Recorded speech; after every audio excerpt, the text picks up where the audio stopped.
Hi everyone, it's Evan. Chapter 8 from the Pitler book, talking about identifying similarities and differences. I love the work of Bob Marzano, who talks about classroom instruction that works. That's kind of where these guys base all these chapters on. And in Bob Marzano's work, he has a whole chapter dedicated to identifying similarities and differences. And so, who is the guy who did the Walcott, I believe was his name. He looked at a bunch of different teaching strategies, and he found the #1 strategy that brings the most impact to a student's learning was when a teacher used the activity of identifying similarities and differences. Something as simple as a Venn diagram, where we compare the Revolutionary War to the Civil War. And what are the similarities between the wars? What are the differences? Where do they overlap? What are the characteristics of those that are common to both of them, those similarities? And think about why that's very powerful. Think about what's happening in our brain and our learning when we're looking at how things are different and how they're the same. It's the #1 thing you as a teacher can do, and you don't have to use these tools that we're talking about. Where's my book so I can wave it at you? You don't have to talk about these with the gaming and all of the different kinds of graphic organizers that Chapter 8 talked about. You can just do this on a board or do this verbally as a discussion. Have students compare and contrast dogs and cats. And think about what's happening as they're doing that. Well, they have 4 legs. Unless they have a broken leg or if they've lost a leg, They're both pets.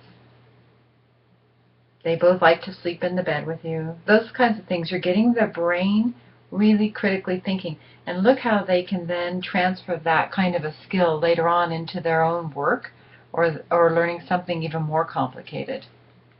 Very powerful. So let me just highlight a few things from Chapter 8 in here. So first of all, Chapter 8, I'm going on page 183 right now.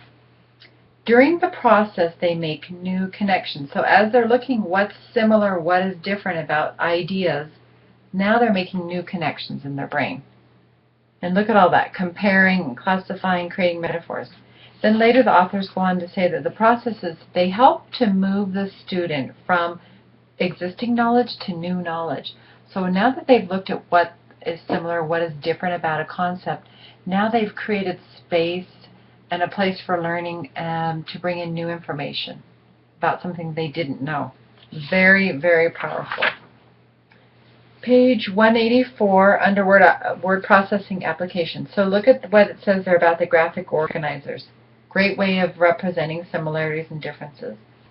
Page 185. Due to the collaborative nature of Google tools, students are able to do this activity in small groups with each of them at his or her own laptop. We've talked about the one-to-one availability. So again, whatever your tool is, have them working in groups to create these things. And look at the dialogue, the rich dialogue that's happening. Man, I wish I'd had this book when I was teaching K-12. So many tools in here.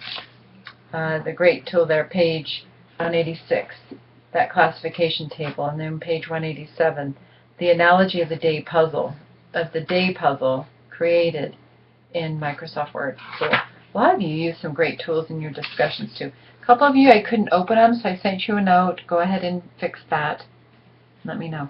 Page 188, Mrs. Lincoln. Look what she does. She uses that video as an advanced organizer. Sometimes we call it front loading or anticipatory set, just depending on who's designed that kind of lesson plan. Everybody has different terms for that. But an advanced organizer gets you thinking in advance. Then page, where was it? Oh, page 194, Mrs. Wesolowski. Look at that spreadsheet activity that she did with her students and what they were collecting, calculating, and what they did with the data and calculating density. Mr. Brewer's activity too.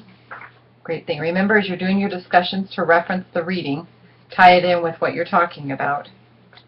I'd like you to go into a little more detail than what I've been seeing, by the way. So, Oh, great activity here on page 196 with cell phone data. So, all right, and then there's that simple Venn diagram. Let me hold that up for you. Oops. Look at that. Red, blue. So, this was using inspiration. I really like that. Page 199, foods of the United States, foods of England, and then where do they intersect? What do we have in common? Great way that I like that, bubble and squeak. I think I looked that up once. Is that baked beans or something? I can't remember. Yorkshire pudding. I used to live in England for 3 years, and I went to a boarding school there. My husband likes to say I was sent away to a boarding school, but that's not true. Anyway, so I like to make Yorkshire pudding now. So anyway, great examples. All of you have done some really amazing things using Bubble or whatever tool you chose to use. So thank you. So if you learned nothing else from this class, from any of your classes, similarities and differences. If you do nothing else in your teaching and that's your biggest tool, guess what? You get the most bang for your buck with that tool. Similarities and differences. Have them talk about those things. Alrighty. Thanks everybody. Bye-bye.